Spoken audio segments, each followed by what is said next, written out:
everybody, welcome to this first video on YouTube with me. I'm Miriam and this is Miriam's Way. Now today I'm not alone here and I have a special guest which is very caro to me, that's Grazia De Martino, and we have different things in common. So for example we have Italian roots, and we like to start this video today with a special bread which is in a kind of way the beginning from bread in the history. It's a flat bread. This one it's a oriental one, also Indian, called chapati, and we love this bread because it's very simple and have just few ingredients, and that's why it's really the beginning of bread in the human's history. So today we make this together and you hopefully will do the recipe at home as well. And don't worry if it doesn't work at the first time, because something this happened to me also once, but keep on going. It's really easy once you got it and you will love it because there's no yeast inside, nothing complicated. So let's start with Grazia from Il Pane di una Volta. We will talk about Grazia a little bit later. We have a Q&A session and there she can explain a little bit about her startup, her company here in Switzerland, and a lot of other things. But now let's start with the bread. I go over to Grazia. Okay, first of all, Miriam, thank you very much for inviting me here. It's a pleasure. Today I'm very excited to be here and to show to our viewers how we make chapati. So just a brief introduction, as you were already saying, I'm Italian, Southern Italian, and I've developed this passion of bread by time. We will explain later to our viewer my main core, which is sourdough bread, and today we're going to make actually the opposite, which is the chapati. We have decided to show you and to prepare like a quite easy bread because first of all it's extremely healthy, there is no yeast, so it's a bread that works for everyone that has intolerance even to yeast, and is very fast. So in 30 minutes you can have for your family a very healthy bread, handmade and extremely healthy, tasty, perfect for sandwich. So the idea is that you need very basic ingredients, which is flour. Of course it's very important to have a good flour, which is the basic of a good bread. And then we just need little bit of olive oil, like one spoon, big spoon. We need water, normal water, room temperature. It shouldn't be very cold or very hot, and a little bit of salt. That's it. We don't need anything else. For the formula, what do you think? It's very easy, no? It's very easy. Until now it's very easy. Extremely basic, and of course, okay, at least we need a bowl where we can put our flour inside and our bread. So here we have 380 grams of flour. I have already checked the weight before just to be sure that we are on the right track as measurement, and I have 200 ml of water. For the salt usually I put it by heart, let's say it's like 500 grams, but exactly one teaspoon will work perfectly. And then we have the olive oil the same. Usually I just put a little bit, like one big spoon. Okay, so I'm just gonna start with the dough, which is extremely simple. And what I usually do, I don't sift the flour because for chapati usually we don't use a very white flour. I don't advise you to use like the very pure white, but to go for either whole grain. The one that we're using today, it's quite special flour. Actually, it's an Italian flour. It's called number 2, which is sort of Ruchmel for a Swiss standard as certification. And I like to have this flour because it's very tasty, it's very nutritious, and so give you very actually a strong flavor in the bread. So what I do usually for this kind of recipe, I add first of all the salt. Yes. I mean, I checked also different flours and I tried different ones, especially the one from Grazia, and I can tell you, you feel the difference when you work with it. So it's really important, and for the beginning you can take whatever you get at your supermarket, but we will give you some links so maybe you find really good flour, because it makes a difference if it's stone ground or not. But yeah, more to this later. Yeah, of course. Then we add Olive oil, okay, of course, chapati, which is a traditional Indian bread, is not made with the olive oil. This is the Italian touch and version of chapati in the bread, because as you know, it's part of our diet, is the main ingredients, is the main fat in Italy. So we're going to add like 1 spoon of olive oil, but you can use ghee, you can use any other kind of oil that you prefer, that you like. Sunflower, canola, anything works, just to add a little bit of fat to the dough. So I'm gonna just put it in the dough, just like this. Good. Now I'll mix it a little bit just with my hand, and then I will start slowly adding the water. Why I'm gonna start the water slowly? For a very simple reason. Each flour in general absorbs water in a different way.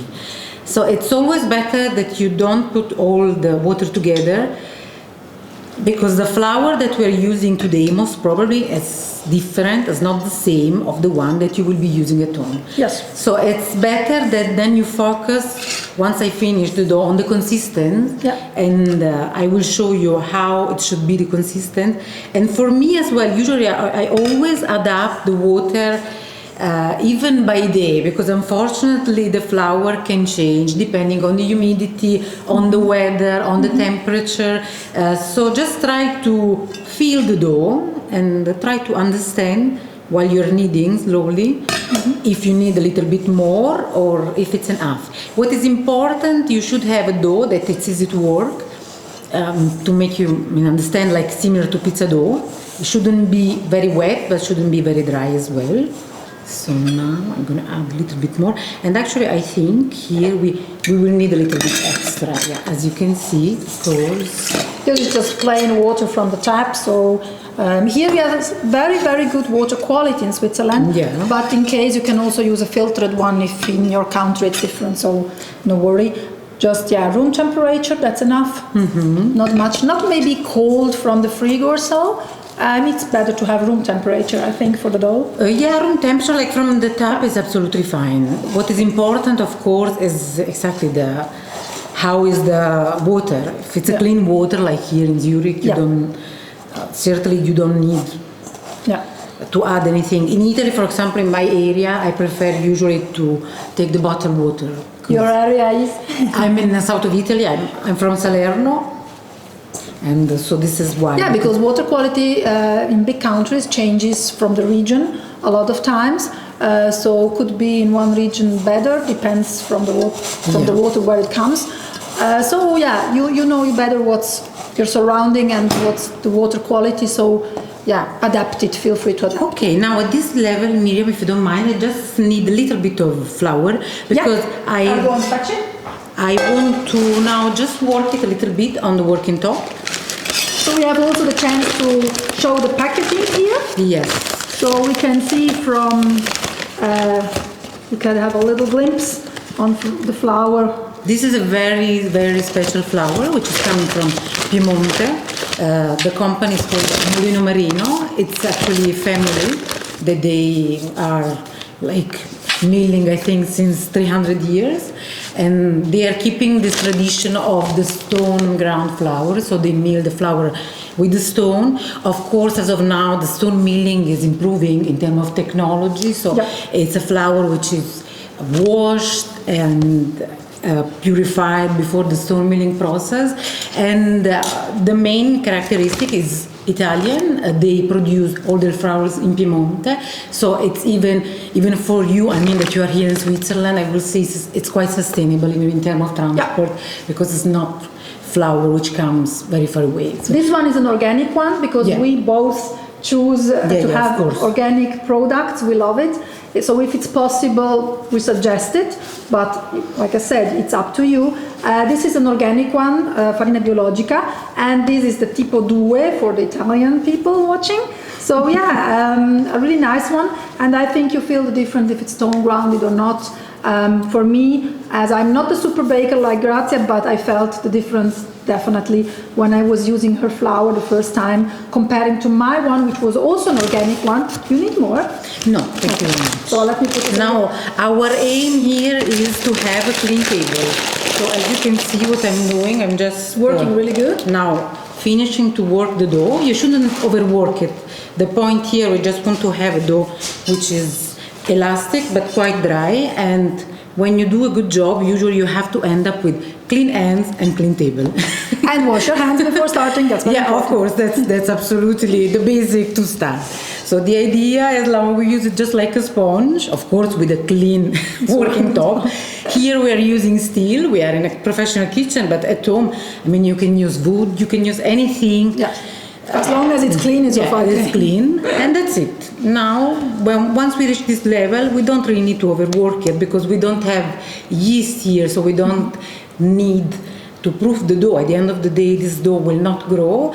Just need now small rest. 30 minutes is enough. You can even keep it a little bit longer if you want to keep it longer.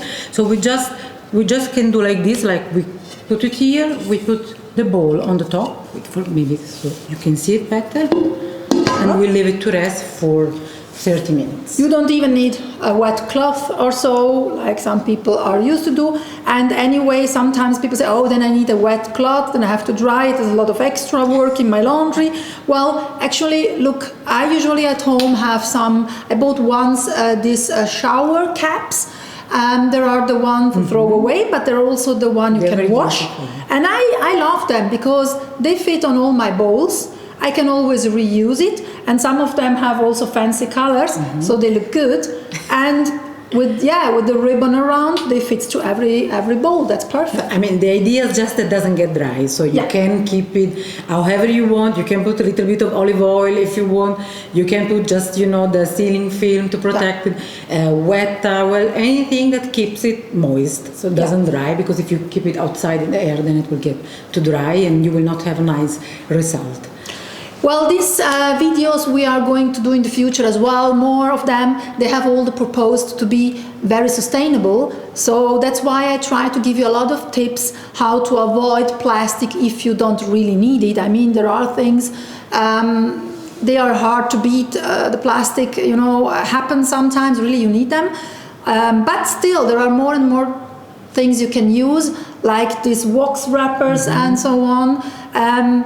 It's also nice to, see, we can do a lot of things without plastic, and that's why I love, actually, if you have a bowl, sometimes one of your lids from the pans, they fit on a bowl, so check maybe one or twice which lid fits on which bowl.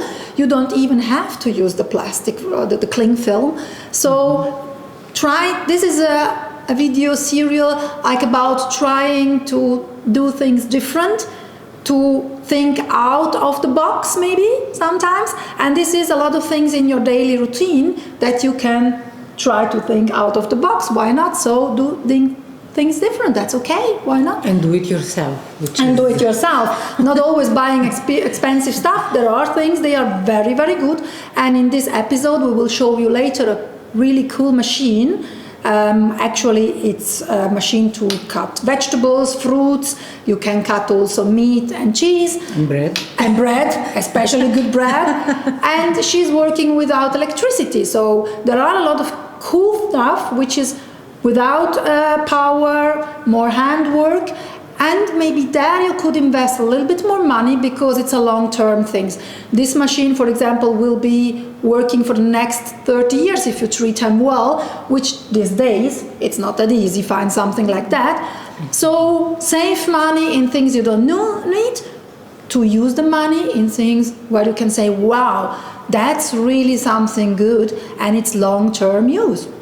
And it's something that you do for yourself as well. Yeah. This is what you need to think. See now how long we took to make the dough. 3 minutes, and it's extremely much healthier than buying anything from a grocery store or supermarket, because you know what you're putting in your bread, and not only like when you make a spread, and Miriam will show you later. So this is the whole idea. You do it for yourself, for your family, and for the environment, to have a sustainable product. And actually, if you now leave this dough here for 1 hour or 2 hours, it doesn't matter, because having no yeast, it can't pass over this Period. Yeah, this is the advantage actually of chapati. This is why I want to show you this bread, because it's very easy and you can make it on the spot, even if you have friends coming over, so you decide, okay, I'm going to make dinner, and you prepare this bread on the spot, or you can prepare it in advance, the dough, 2-3 hours for dinner, and then you have it ready. So then we will show you. You just have to shape it, like flatten it with the rolling pin and bake it. So this is a big advantage. You can keep it for even 3-4 hours. Nothing happened. And also working a bit for, like I said, the pantry, because when you do a little bit more, the ones you don't like to eat, once they are baked, you can put them in a container and also freeze them, and then take them out. If you put a sheet, like a baking sheet in the middle,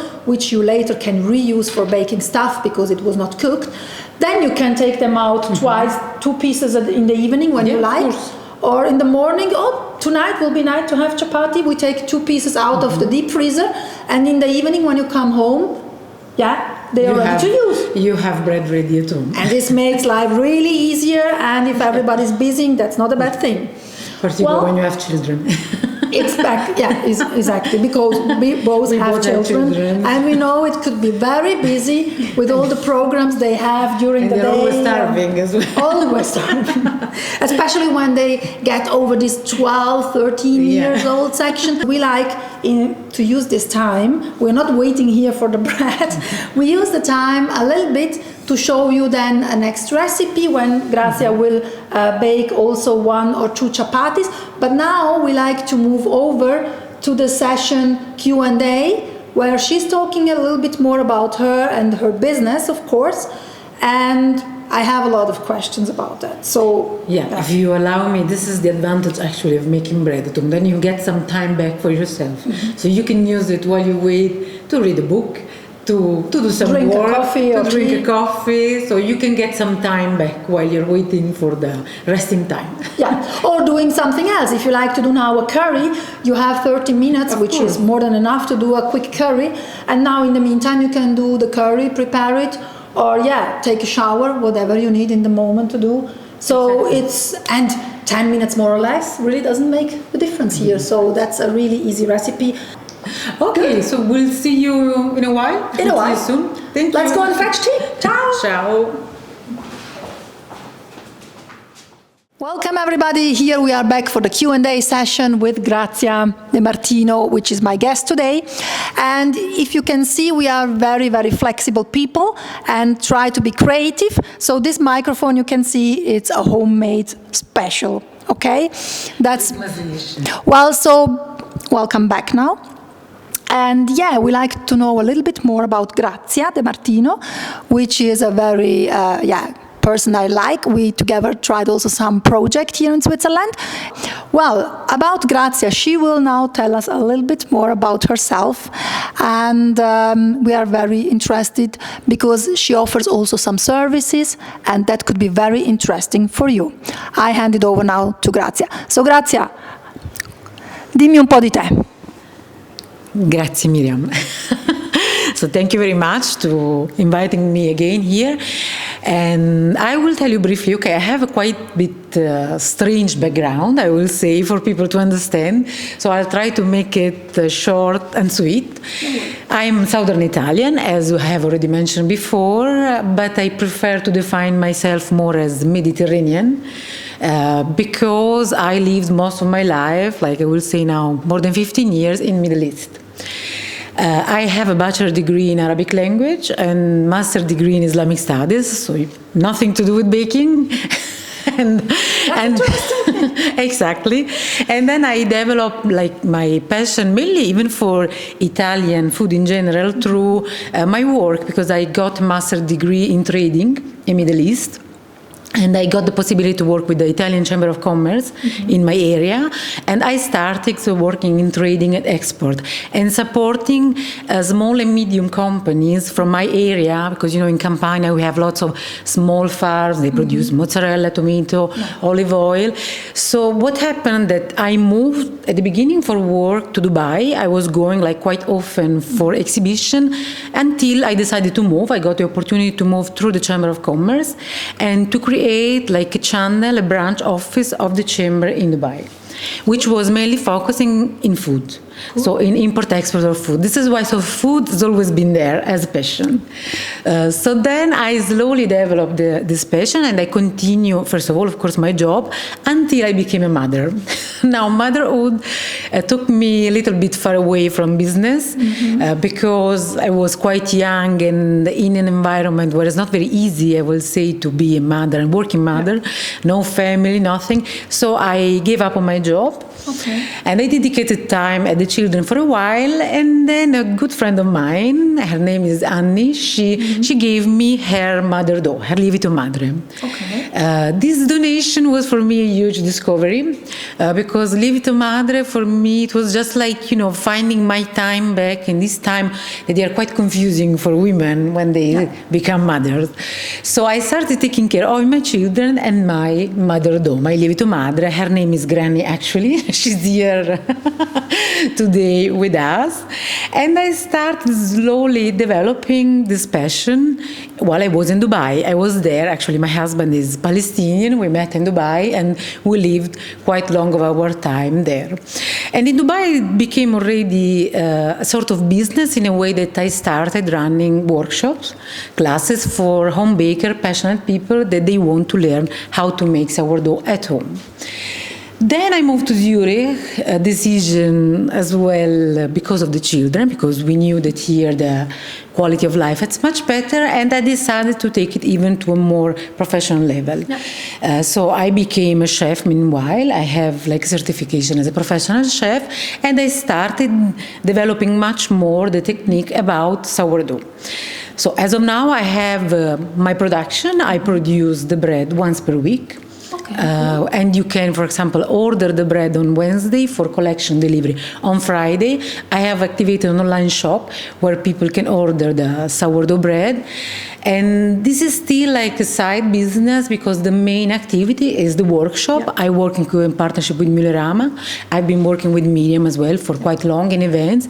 Now, of course, we are completely blocked because of COVID, but we are confident that we will come back soon, hoping that the situation, we hope by September to be back up and running with our activities. So mainly I dedicated and I continue dedicating my love and passion for sourdough. I continue studying because sourdough is a very tricky bread, particularly when you go to production. Because one thing, okay, when you make it at home, even if it doesn't come perfect, that's okay. Of course, when you have to produce, it's different, and the bakery has to have a consistent product, which is extremely challenging, and is the reason why here most of the bakery they don't offer this kind of product. So later on we will show you our bread as well, the sourdough with chapati. Now the idea of proposing chapati with the sourdough is just because they are both extremely healthy bread. They are the opposite. Chapati is extremely fast. It's a bread that you make on the spot. Sourdough requires at least 48 hours, at least 2 days for the whole process, so it's exactly the opposite, but it's still a very healthy bread, very even good for people that are intolerant to gluten, and I have customers that they are eating it and they have no issues with the digestibility of the bread. So it's different product, of course, from chapati, but they are both extremely healthy products. Yeah, no, that's true because, thank you very much, I realized myself the difference. I mean, I'm not gluten intolerant, luckily, but I definitely realized the difference between eating bread with yeast and the sourdough. And I made also a class at Grazia's, was really good because she's very professional. She shows all the steps and the mistake you can make. Then I tried at home, and after 2 times I was totally into the thing for my family. I don't sell it, of course, but I do it for my family, and they really like it. Now they are sometimes really amazing breads. You don't have to stop at the first time because you will see already the result. Especially with her class, we baked bread and then I brought one home and I baked it at home. That was already super cool. And yeah, I have to say it's really, really fun. And once you find your time, also during the working routine actually, because it's such a long process. You can fiddle it into your daily routine. It's really fun because it's something lively. It has its own kind of life, the sourdough, and sometimes you need to check the temperature. It's like having a pet at home a bit, and it's really cool. Yeah, you have to take care of it. But I also forgot it in the frigo for a week, and then I fed it, and it was really, really cool. I mean, it worked totally fine, and now with her.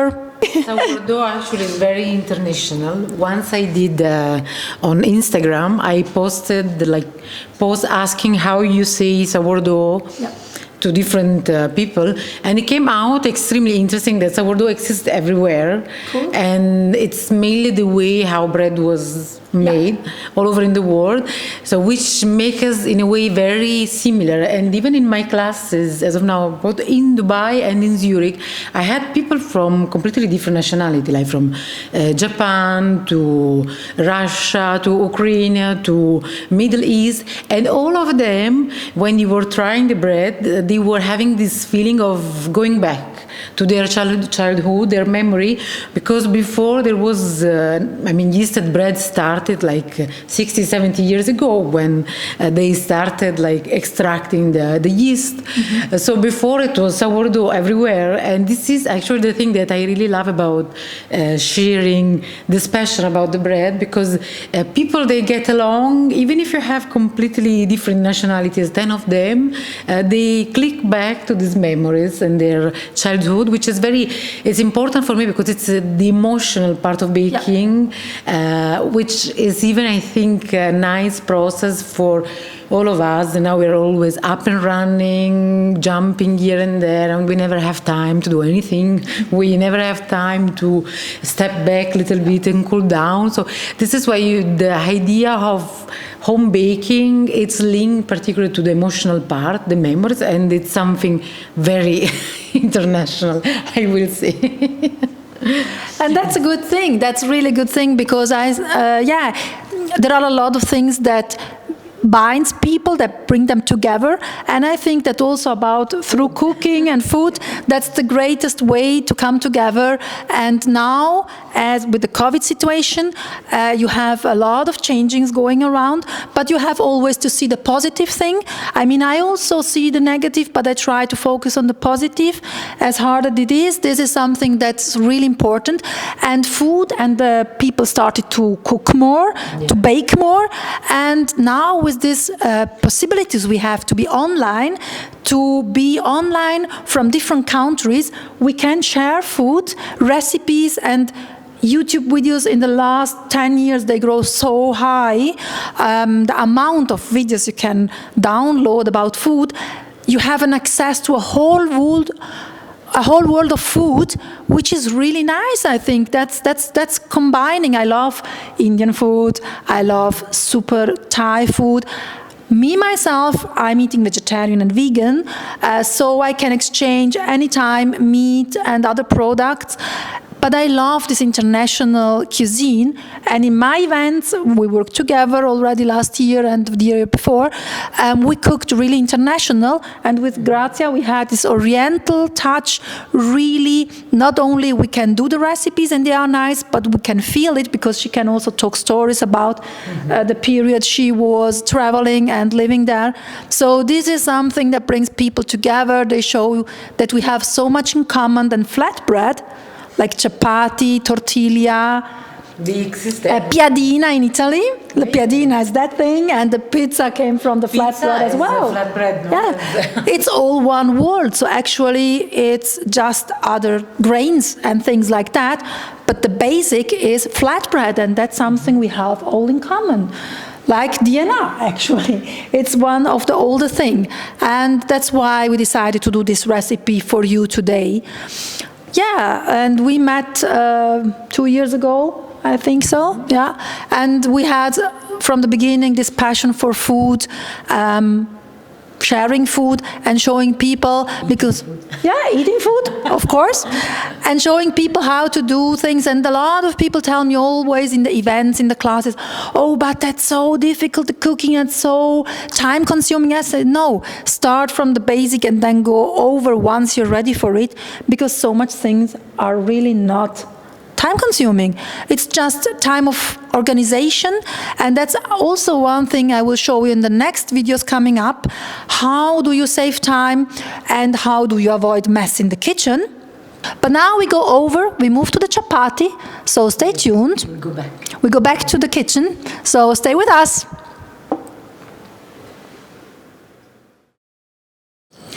Hi everybody, welcome back. Now we are here again in the kitchen, and we like to show you the next step, the first chapati. Okay, so let's see our bread. As you can see, is here. He didn't move, so I just put the pot here on the side. How many we can do with this?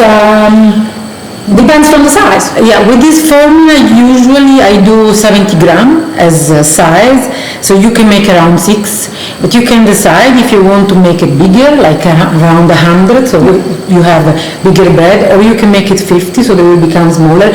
You can adjust depending on your need and how you like it. And it's extremely easy actually to shape it. You just now need to divide it. Now I will divide it in 6 pieces. We'll check the weight just to see if I'm precise or not. And after that, we will shape it in a bowl, let it just rest 2 minutes, and then flatten it before baking. So you can use the bread scraper, or if you don't have it, even like knife, anything can do the job, and just a little bit of flour. For those people who are ran out, but the whole thing is in English, no worry, because I will upload the recipes. We have them on our website, and we will link it. And the recipe will be in English, in German, and also soon in Italian. So then you can choose that language that works better for you. And try also to do that with the measurements. If it's possible, I go with the cup measurement as well, because I know the US people prefer the cup measurements. And so then you have different possibilities, and definitely you come through the whole video with the language that fits better. Okay, I have just cut them, as you, I think, have seen from the camera. I cut them with the bread scraper or by hand. It's absolutely the same. Now just check the weight. This is 122. It's a bit too much, so I prefer to make it a little bit smaller. Depends also from the pan you have, so yeah. Right. 80? Okay, I'm going to keep it like this. I'm happy with it. So now I will check all of them. This is 84, that's fine. You're not so fussy about food. No, at the end of the day, that's a good thing of bread. You don't have to be super. You're not in a bread production, you know, so you can, 81, that's good. Then we have 89, so we keep it? No, we keep it, come on. No, take it. It's a big one for me. 79. Okay. So then so che mi sembra, ma sono mangione. Like you. 77. Okay, so we're gonna have, I think, 1 or 2 more. But here some flour because you need it maybe later. Yeah, just for the rolling. And rolling pin, we have this one, but you can use the one you have. And if you don't have, you can use also a bottle of wine. Actually, you can also use in case. Okay. If you don't have anything around, I would prefer rolling pin, but if you don't have out in the fireplace, you can do it out in the woods on the fireplace. Then you use whatever you get. Okay, so now we have 8 pieces. Perfect. That's my recipe. Said 8. Yeah, about 80 grams. Some of them they're 83, 84, but that's absolutely fine. Now we want to have a nice round bowl. So you just work it with your hand, and then this is movement, which maybe doesn't come very easy at the beginning, to make the bread very nice and rounded. And like this, we're gonna make it. We're gonna keep it here on the side just another 2-3 minutes. The time that I'm gonna do the other one. Miriam, you want to help me? Sure. With shaping and rolling. If it comes difficult, this movement, another thing you can do is taking bread in your hand. This is actually how they cut the mozzarella. This is the same. Yes, the same. This is the mozzarella actually comes from mozzare, which means cutting in Italian, as a way of cut with hand, and gives you this nice round shape as well. Cool. So then we continue with all of them. I want to show you here, Granny. That's what we were talking before. That's the sourdough. That's a sourdough starter. So she's cultivating and keeping him like a pet.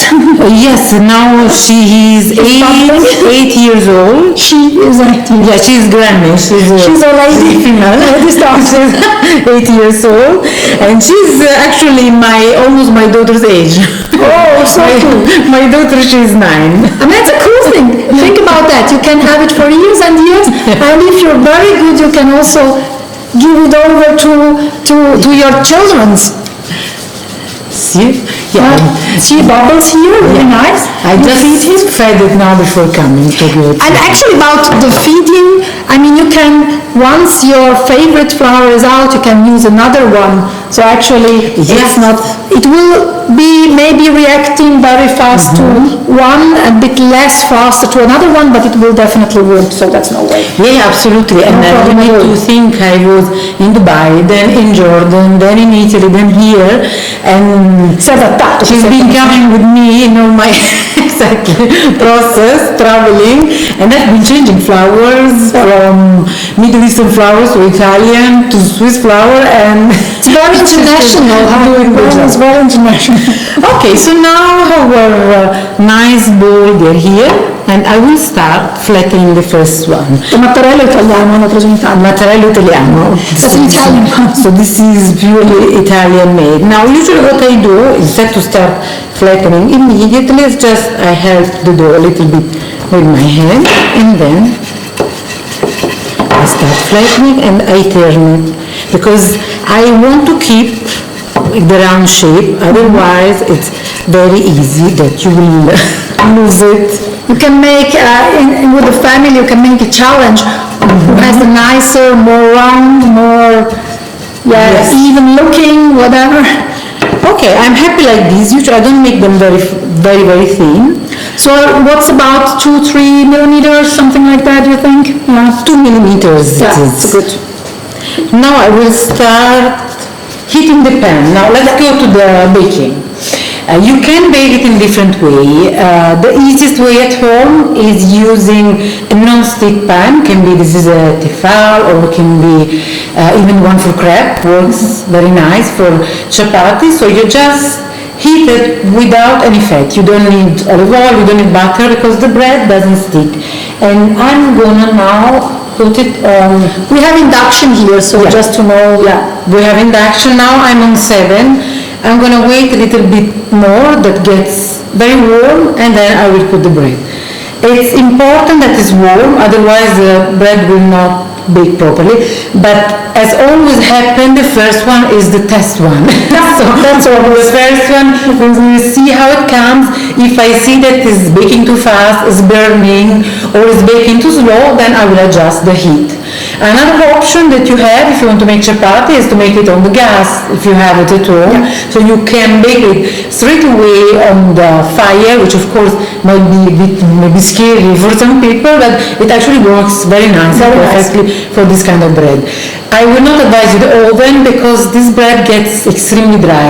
So in the oven it's very difficult to manage, to understand the timing. I mean, it should be baked in 3-4 minutes, but then it will become extremely dry. Also on the grill it's a good idea. Yes, in summertime, people put on the grill, the barbecue every time, so it's also a nice thing to do it on the barbecue. Yeah, exactly. A direct flame is always good.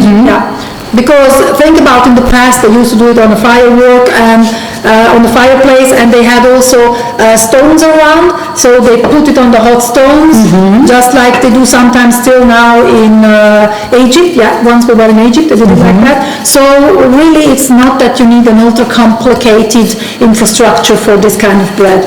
You can do it also out in the wood with the kids. It's also nice maybe on the weekend when it's nice weather, you go out in the woods for hiking.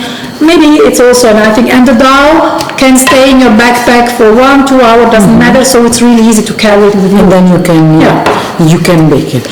Okay, so we're gonna start the first baking. Let's see how it goes. I usually need around 3 minutes. I'm gonna keep it 1 minute on one side, then I will turn it, and then I'm going to turn it again. So you have to turn it mainly 2 times. Yeah. At the final turn, if we have baked it properly, it should puff as well, just like the Arabic bread. It has very similar concept with the Arabic bread. But this is a test, so we'll see how it goes with the first, and then we'll see the other. What is better, in general, if Miriam wants to start, to continue, is that you flatten the bread and you leave it to dry a little bit before baking. So this dryness just helps you a little bit with the puffing and the opening of the bread. So now let's see, I'm just gonna leave it 1 minute, no, 10 seconds more. I did it also 1 week ago at home, and it was really, really nice. Also, I put it on the direct flame with my gas cooker, and it was then blown up quickly like a balloon. That was also really cool to see. So in Italy we have a lot in the household gas. There you can also put it quickly on the direct flame with the tongs, and this works super good. In Switzerland, yeah, usually you don't have, you have electric stove for induction, but there it's, yeah, you can do that on the grill then, it works, but it's not that so, yeah, like in every household. Okay, I'm gonna do another turn. It's already baking actually nicely, and let's see. Yeah, puffing up. If it's gonna puff up or not. Okay. Puffing, yeah! So we got it right. So in this stage, once it's open completely, see how it's opening nicely? That means That's look cool. that is ready. This is the moment that I will take it, and That's the video for my husband. He's doing a lot of chapatis. It's Sorry. amazing. But he was once a little bit so, oh, it's not puffing out every single once. I'm not. So now we have a video for him as well. Okay. So now, like this, it should stay warm.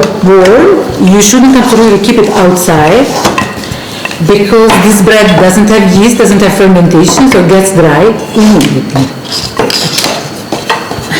I'm going to leave it here on the side, and then we continue with the other one. So for us it worked perfectly with this 7 as heat.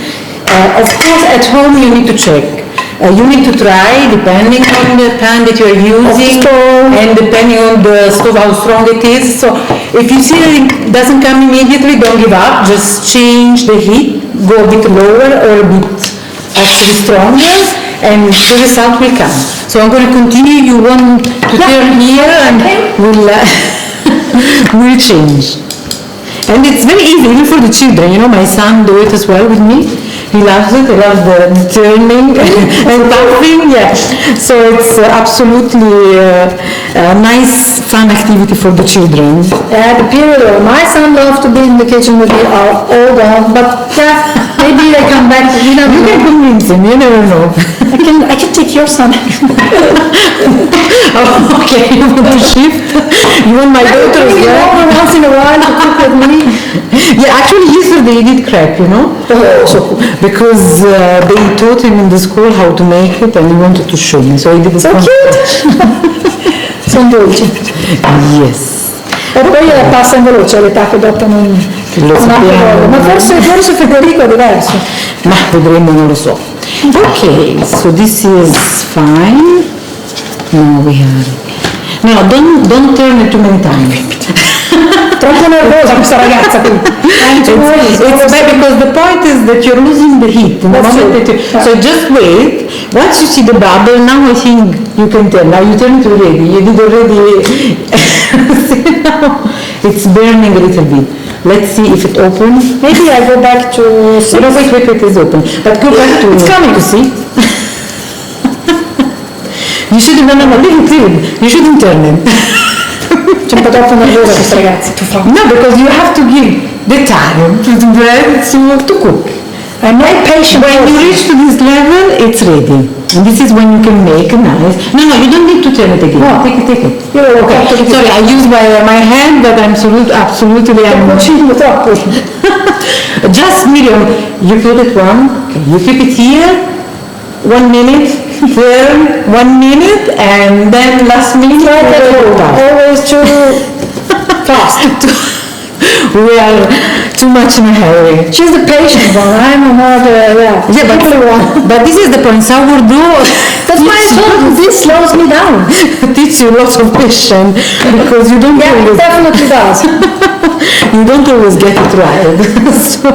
so now see here. Once you start having the bubble, you still need to wait. Don't turn it immediately. Don't touch it. Don't touch it. Don't touch it. Okay. That's the good thing. On the flame, it's rising very quickly. Maybe that's why I love to use the gas, because it's zack, zack, zack. Yeah, it's very fast baking. Now you can turn it. Okay. When you see the bubbles coming, yeah, you can turn it. I'm allowed officially to turn it. You put it a little bit lower. Yeah, because now the pan is quite warm, yeah. So because it's quite easy that then burns very fast. Okay, and for the shaping, as you can see, it's very easy. Just try to keep the round shape. It's important that you don't have ovals, because then it's difficult to open. Okay, now I think you can turn it again. Sure. Let me see. Okay, leave it. Non toccate niente. Non toccate Giù le zampe. Giù le zampe means don't touch it.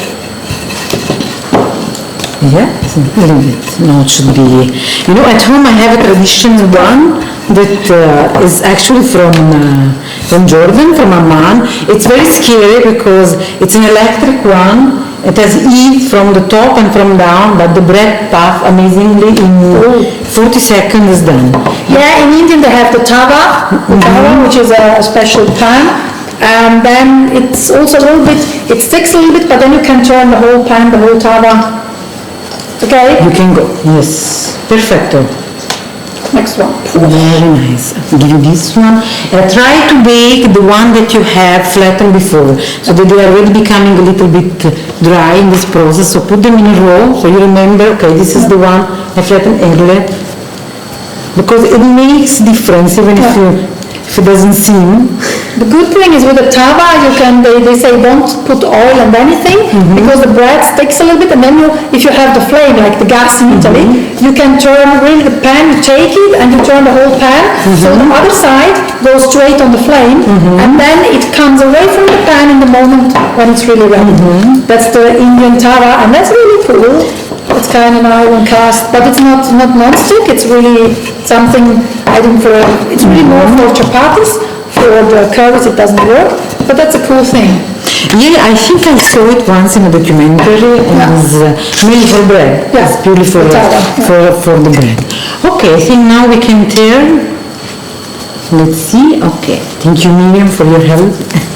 I always at home sometimes I started to press to make it bubble more, but I shouldn't. No, in reality, if you press, you're taking air. Yeah. So that's why you have to leave it alone the time that it needs to bake. And as you can see, we're taking even less than 2 minutes. No? Try to be patient. That's my task. I mean, I'm not sure if until I'm old I can do it. I'm always a bit impatient, but anyway, that's what this bread has to learn you. Be patient. Still working on it. Huh? Just if you don't know. I just want to show tip if they don't know how to use properly the rolling pin. Is just to put the pressure. There's no point to go back and forth. And putting pressure. Exactly. More pressure, like even pressure. I think now we can turn. Yes. You have to go by heart. Okay, now let's leave it. Okay, and the other 4, they're ready. Cool. So we'll continue our baking. Meanwhile, do you want me to continue baking? And I start to spread, because we do also spread with the bread.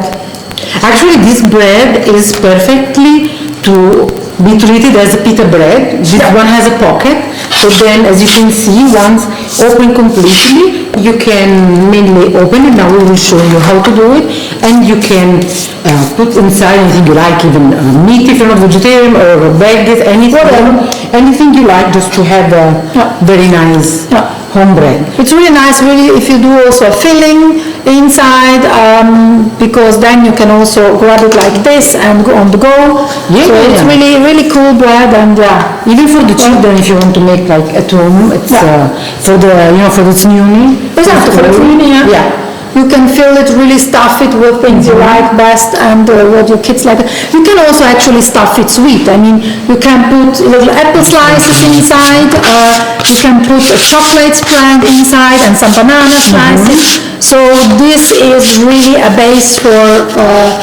nearly everything. And also fresh fruits, whatever you like best. Ananas, maybe some people love. So it's really, very versatile, diciamo. It's very versatile. It offers a lot of possibilities.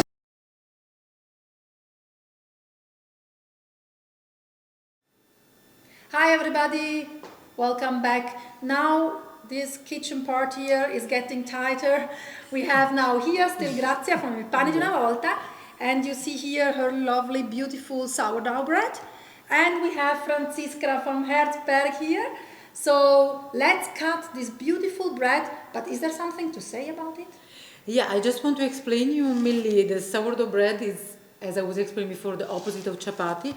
So just to go back to what we have done before, to show our viewer, this is our chapati. It's still very warm, and this is how you should be. You should keep it moist, and you can open it up, just so that they can see and feel it as traditional pita bread. Back to the sourdough, I have used the same flour that we've used for chapati. It's been fermenting opposite of chapati for 48 hours. There is 300 grams of sourdough in the dough. It's completely different concept comparing with chapati, but of course, just for you to show you both healthier option. And I'm very actually curious to see how it cuts with the machine, because I've never did it. Usually I always use like a good bread knife. So I'm curious because even the crust, it's a bit thick, so it's challenging for me, and I'm sure the machine will do the work very nice. So, and it's important actually to open it, because what usually gives the indication that the sourdough bread is good is the crumb inside, to see that there is bubble and there's air from inside. So let's go ahead with the cutting, and I'm gonna make you do the job, because I'm still learning, and I'm really very curious to see. Thank you. Yeah, thank you, Miriam, for inviting me here. You're so welcome. Looks lovely, the machine. Yeah, and I'm always really happy to work with somebody who's really doing great bread, because we love bread, and even when you do it yourself, I'm always like failing with this, because it's like you have to do a class with her. You won't fail anymore. It's a learning process. So that's why I love to slice like a homemade bread, but with our machine here you can adjust the size. Like you can do it really wide, for example, like for baguette or for the Sunday Zopf, like this Schweiz I really love, which we had this morning. Can I ask you which material is this? This is metal, so we do it in a fabric who's doing the molding for us. This is steel, and this is all kinds of different metals. So brass, and this is aluminium, recycled aluminium, and then this is also steel. So that's all good materials, and now she will explain the whole machine in a few minutes. So stay tuned. And this is actually really easy, so you can slice, you can cut everything with it. Not only bread, but also parmigiano, like dry ham and all that stuff. So now we try. So you see, it's really easy going. Oh, okay. And then the first one is usually a little bit bigger, and then you can go small, like for nice small. That's something that your knife is not able to do. You can adjust the slices. Yeah. No, and super cool. Yeah, really fast as well. Like if you have guests at home waiting, they can. That's perfect. And this is like a quite fine. So you can choose the size. It's amazing, and it's so easy. Yeah, it's very easy. So I think we need to say so much more about this machine. This has definitely beautiful skills, and that's why I want to show you this special. Now, I like first of all to say thank you very much to Grazia, grazie mille per essere venuta, to be with us in this first episode. And actually, I think we will hopefully see much more from her. Hopefully, because you will see much more bread. there's still curious on the bread and how it's done. So maybe this is another video, we'll see. And thank you very much for being with us. It was such a pleasure. Grazie mille, sei stata carinissima. Grazie And a te. if you like this video, please give us a like and please ring the bell for this channel, Miriam's Way, because if you like Grazie bread and you really like to have more tips and secrets, write this to us. We will be happy to do a second video for this. So stay tuned. Hi everybody, welcome back to this video. So now we will switch the language to High German, but no worry, we will try to put you, synchronizing the whole thing or in English or to put undertitles, whatever. We will find a solution, so no worry. Now we switch to German. Willkommen, Franziska von Herzberg. Hallo. Es ist schön, dass du da bist. Ich freue mich wahnsinnig, dass wir in diesem ersten Video, von unserer ganzen Reihe, die wir machen werden, dieses schöne Produkt zeigen dürfen. Also ich habe es ja schon gesehen und war auf Anhieb begeistert, das muss ich gerade sagen, bevor ich es überhaupt in der Hand hatte. Ich finde es echt sehr schön, auch ein bisschen diesen Vintage, aber eleganten Vintage-Touch. Wir haben ja jetzt hier heute ein Modell natürlich in dieser besonders frühlingshaften Farbe, es gibt aber auch in ganz vielen anderen Farben. Ja, wie kamst du darauf auf die Idee, sowas zu machen? Ja, genau. Also Herzberg ist mein Partner und ich, der Jonas und ich. Und eigentlich war das eigentlich ein ganz kurioser Zufall. Die Mama von dem Jonas hatte eine alte Maschine aus den 50ern und hat uns gebeten, sie zu restaurieren, ein bisschen umzugestalten. Und dann haben wir ein neues Brett runtergesetzt und waren dann halt mega begeistert von, ja, wie sie halt dann daherkam, total schick, und haben sie dann mit zu einem Designmarkt genommen und unsere Kunden fanden es dann auch richtig toll und waren richtig begeistert.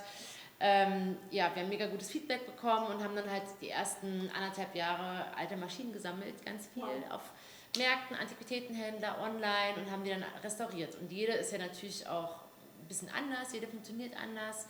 Und dann haben wir auch schnell gemerkt, wir kommen dann irgendwann mal an die Kapazitäten, weil es gibt halt nicht mehr so viele schöne alte. Also die Patina, haben dann oft Schäden gehabt, die Blätter waren nicht mehr so schön, und haben dann aber trotzdem gefunden, hey, da gibt es irgendwie ein Bedürfnis bei den Leuten, auch gerade wieder weg von diesen digitalen, wieder hin zum analogen, und haben dann kurzerhand beschlossen, unsere eigene Maschine zu designen und zu produzieren, und es hat dann von der Idee bis zur ersten Maschine 1,5 Jahre gebraucht. Wow. Wir haben jetzt letzten Sommer unsere erste Maschine dann wirklich mal da gehabt.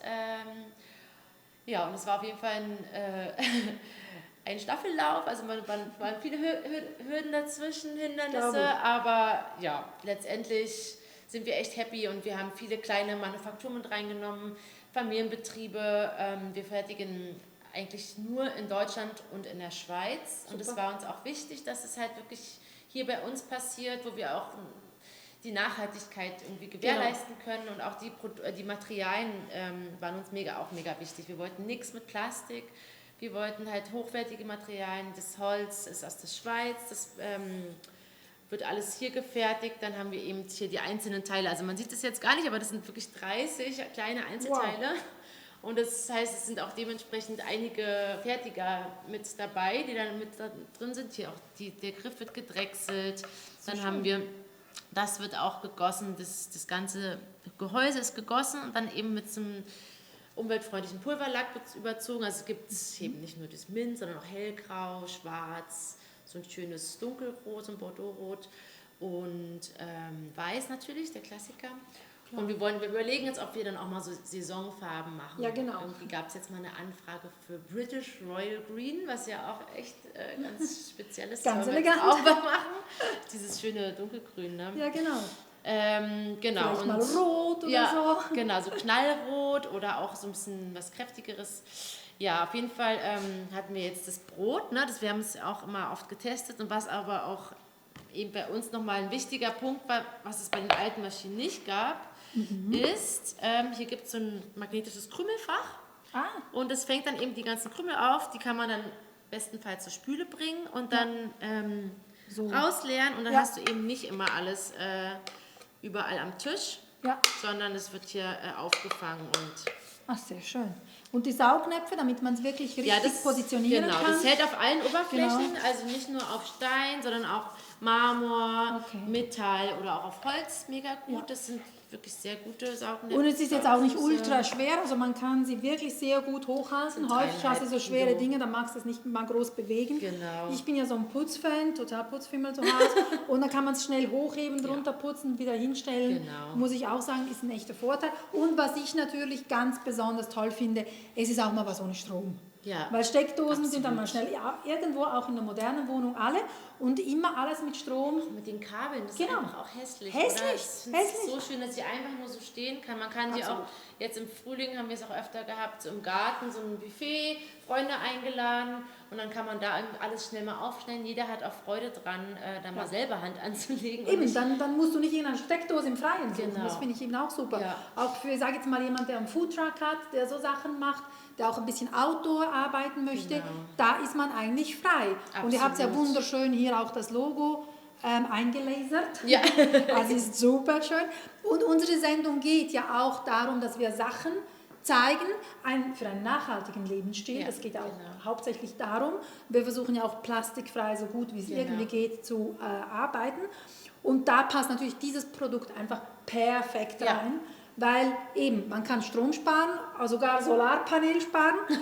Man kann es wirklich wunderbar einsetzen. Ihr habt gesehen mit der Kurbel, ihr werdet das gleich nochmal sehen, geht super easy.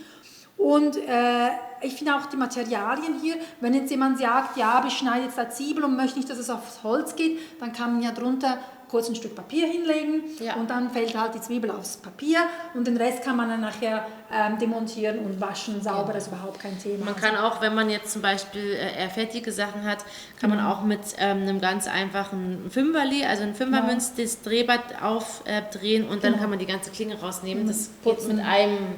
Ja, mit einem Zack quasi, ist man nicht aufwendig. Das ist wirklich eben schnell gemacht. Genau. Früher hast du noch ins Gehäuse von außen müssen wegnehmen, also das hat man jetzt hier alles nicht. Genau. Und eben, sie sieht wirklich schick aus, also man kann sich hinstellen und zeigen auch den Gästen.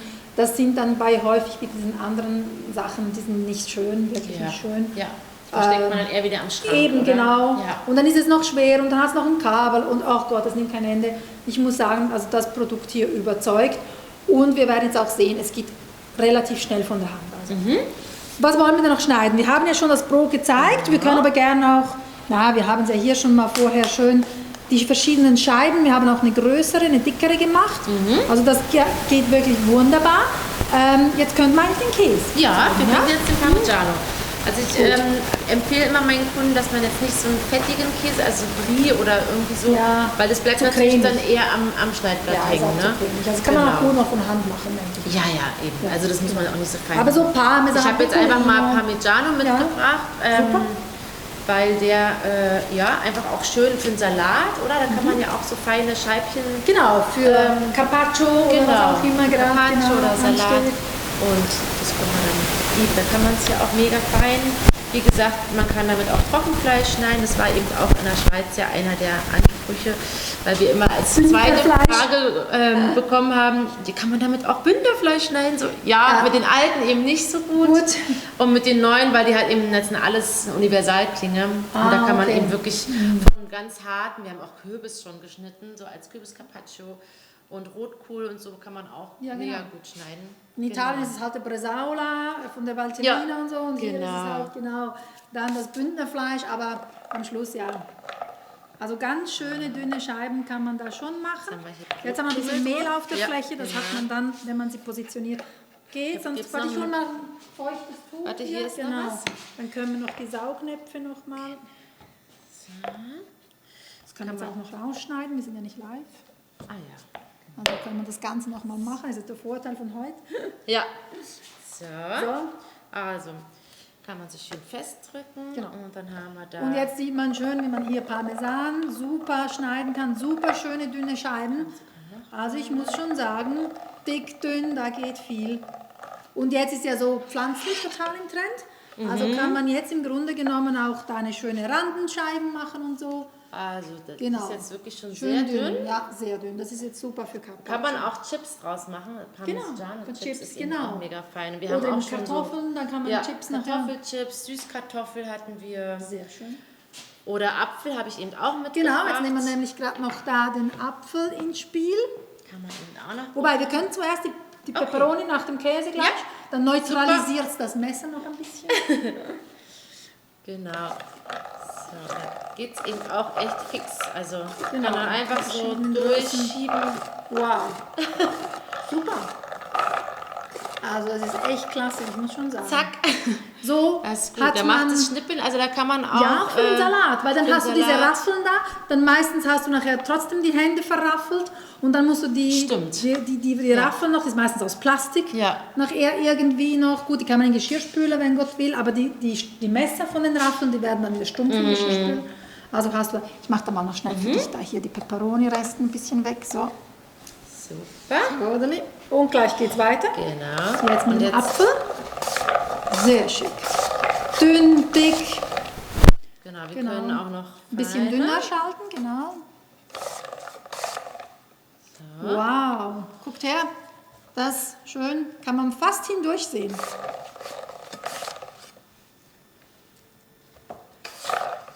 So, jetzt haben wir es richtig dünn. Boah, ja, das ist gut. Sehr schön. Und die kann man ja auch super als Chips machen. Ich liebe Apfelchips. Das ist mega fein. Ich habe noch einen Dörrautomat zu Hause und wir lieben sowas. Und so wird es ein bisschen gleichmäßiger. Genau, ja. Und ja, das ist schön. Also wir haben jetzt eben auch mit einigen Cafés schon gesprochen, die können es auch gut verwenden, weil eben für Brot kann man es eben super auch aufs Buffet stellen, dann können sich die Gäste das auch selber aufschneiden. Und die Klinge ist zwar sehr scharf, aber dadurch, dass man eigentlich gar keinen Kontakt hat, man würde ja nur so reiben, so durchgehen, ja, ist das eigentlich ein sehr sicheres Ding. Auch Kinder haben sozusagen auch schon damit gearbeitet. Ja, ich finde auch. Man muss halt dabei bleiben. Genau, aber klar, bis ich meine, es mal kennen und dann... Mit dem Messer kann man sich eben auch sehr schnell schneiden. Und absolut, ja. Und auch mit diesen Plastikmaschinen, mit diesen modernen, da ist dann noch Strom drauf, da kannst du wenigstens, wenn dir was wehtut, kannst du loslassen, da läuft es einfach weiter. Ja, absolut. Also ist eigentlich sicherer in dem Sinne, kann man sagen, ja. Ja, aber du kommst ja jetzt nicht direkt aus dem Bereich, also du hast ja vorher an was anderes gearbeitet, oder? Ja. Also vorher war ich eher in der Kommunikation tätig, Publizistik, Kommunikation, sowas. Und das mache ich eigentlich jetzt auch noch. Also ich mache jetzt Website bei uns, Kundenbetreuung, Marketing und mein Partner ist eben Schreiner. Der hat eben dann alle Sachen, die mit dem Holz zu tun haben, gemacht. Und wir haben mit unserem Konstrukteur, also ist ein Ingenieur, das Ganze entwickelt. Das war natürlich wichtig, weil wir hatten ja nur eigentlich die alten Maschinen als Basis, als Vorlage und haben dann daraus eben unsere entwickelt. Und dieses Know-how ist natürlich, das ist wichtig, dass man das hat. Und trotzdem war das ein langer Weg, wo man halt erstmal Prototypen gebaut hat und getestet hat. Und genau, uns war halt aber auch trotzdem wichtig, dass wir das hier lokal herstellen. Und wir haben jetzt aber auch natürlich eine ganz kleine Auflage nur. Also wir haben jetzt erstmal nur pro Jahr 200 Stück fertigen können, weil es eben hohe Produktionskosten sind. Und sage ich mal, wenn man es halt wirklich hier fertigt, kann man gar nicht 1000 Stück gleich fertigen. Das ist finanziell einfach nicht machbar. Es ist also auch was Besonderes, wie ihr seht. Absolut. Es ist nicht irgendwas 0815, wo Millionen schon davon existieren.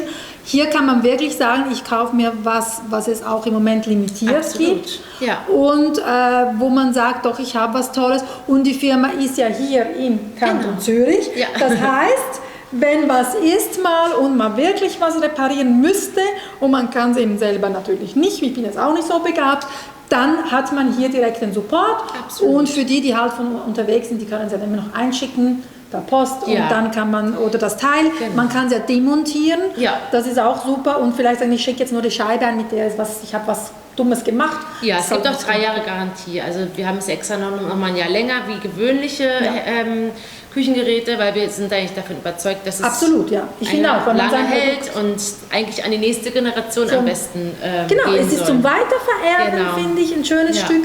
Auch wenn dann irgendwo eben mal der Punkt kommt, wo Strom knapp ist, kann man sagen, ich gebe dir was schon für die Zukunft eigentlich zeitgemäß ist dann, ja. Genau. Und die Farbe könnte ja dann das Kind oder besser gesagt der Erbe könnte dann immer noch die Farbe ändern lassen und sagen, ich möchte es lieber schwarz, dann kann man es wahrscheinlich neu lackieren und dann passt das wieder in den Haushalt für die Zukunft.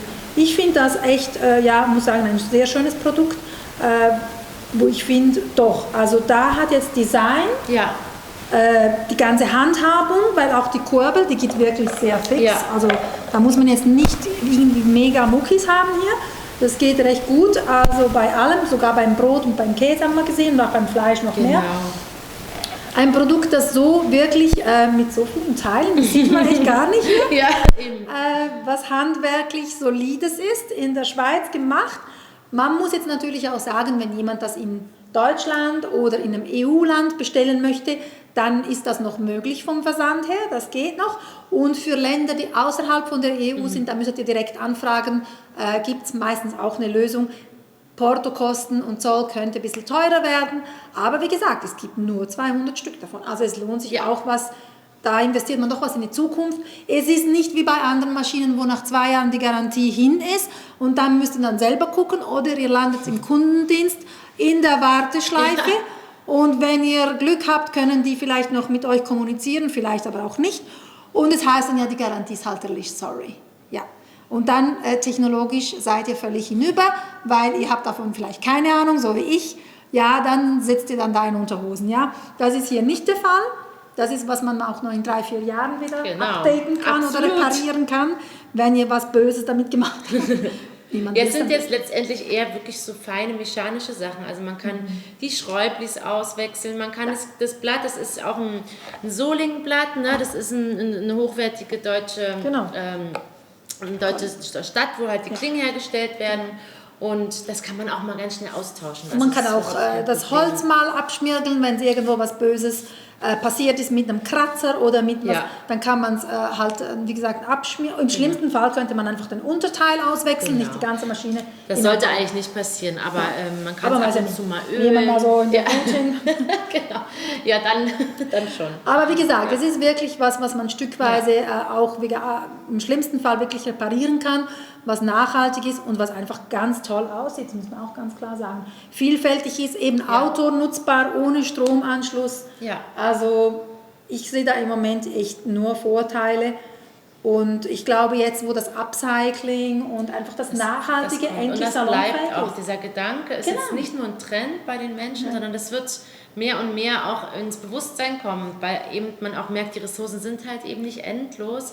Wir verbrauchen so viel Plastik, so viel Wasser, da muss man sich halt früher oder später auch Gedanken machen, dass man nicht alle 2-3 Jahre sein Küchengerät irgendwie in die Ecke schmeißen muss, weil wieder irgendein Plastikrädchen sich gelöst hat und man es eben nicht wechseln kann. Das ist ja hauptsächlich das Problem bei diesen Massenprodukten, sage ich mal. Absolut. Es ist so schockierend eigentlich, dass man teilweise die Sachen eher weg, es wird einem geraten, schmeiß es weg, wir schicken dir was Neues, anstatt irgendwie dieses Teilchen auszuwechseln. Und das finde ich so schockierend. Und, definitiv, weil man verursacht so viel Abfall, der unnötig ist auch noch. Und man muss ja auch sagen, ich bin ja total ein Fan von Küchenmaschinen, wobei ich mir da auch schon ein paar ganz doll unter die Lupe genommen habe. Aber dann will ich ja nicht meine Kenwood hat zum Beispiel so einen Cutter oben drauf. Ich möchte jetzt aber nicht für eine Pepperoni den ganzen Cutter montieren, eine Pepperoni schnipseln, dann muss ich das wieder in den Geschirrspüler tun. Genau. Da ist dann der halbe Geschirrspüler schon wieder voll, obwohl ich das Ding liebe, für größere Mengen Hummus und so sicher toll. Das kann die Herzberg noch nicht. Aber für eine Pepperoni, da gehe ich doch schnell da drauf und dann kann ich die Klinge putzen mit dem, und das geht viel fixer und ich habe nicht die Geschirrspüler voll. Also ich meine, man muss ja da auch ein bisschen effizient haushalten. Ich finde, das bietet so viele Optionen, das Gerät, das ist einfach klasse. Und deswegen, ich denke auch, der nachhaltige Haushalt, der lernt jetzt wieder neu dazu, was früher schon normal war. Ja. Klar, irgendwann war halt dieser Hype auf, alles muss digital sein, alles muss mega High-End sein und jetzt merkt man aber wieder, die Leute mögen dieses Einfache, wo sie selber Hand anlegen, wieder mehr und also ich mag ehrlich gesagt auch gerne Backöfen, wo ich wieder einen Knopf dran habe, weil wenn dann mal was nicht geht, dann kann ich den ganzen Backofen nicht mehr brauchen. Und das jetzt hier mit den vertieften Knöpfen, das ist noch toll, aber dann gibt es die, wo wirklich nur noch Touch ist und dann geht eben schnell mal die Elektronik ist irgendwie am Spinnen und da muss ich auch sagen, ich habe was mit Kurbel ganz gern Okay, ich bin jetzt die Generation X, das ist ganz klar, aber ich kann das eigentlich so nicht sagen. Ich meine, ich liebe Technik. Ja. Sie liebt mich vielleicht nicht so, aber ich liebe sie. Aber ich liebe sie wirklich. Aber es gibt einfach Sachen, wo ich muss sagen, doch, da ist Kurbeln besser. Echt besser. Deswegen mache ich auch wieder viel mehr mit einem Messer, weil eigentlich immer irgendwo was aus einer Schublade zaubern, wo ich nachher Geschirrspüler fülle, da geht ein Messer einfach mal ratzfatz. Und meine Männer, die mögen auch so was Solides, so ein bisschen so Männerzeugs, auch mal noch cool irgendwie. Die mögen nicht dieses Shishi immer.